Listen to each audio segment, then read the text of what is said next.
மாவட்டம் பொள்ளாச்சியில் கார்ப்பரேட் நிறுவன கால் டாக்ஸிகளால் வாழ்வாதாரம் பாதிக்கப்பட்டுள்ளதாக உள்ளூர் டாக்ஸி ஓட்டுநர்கள் வட்டார போக்குவரத்து அலுவலகத்தில் மனு அளித்தனர். கோவையில் இருந்து பயணிகளை ஏற்றி வரும் கார்ப்பரேட் நிறுவன கால் டாக்ஸிகள் பொள்ளாச்சியில் இருந்து மீண்டும் பயணிகளை ஆன்லைன் மூலம் பதிவு செய்து அழைத்து செல்கின்றனர்.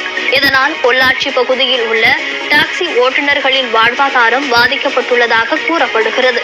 இந்த நிலையில் இது குறித்து நடவடிக்கை எடுக்க வேண்டும் என உள்ளூர் டாக்ஸி ஓட்டுநர்கள் பொள்ளாச்சி வட்டார போக்குவரத்து அலுவலரிடம் மனு அளித்தனர்.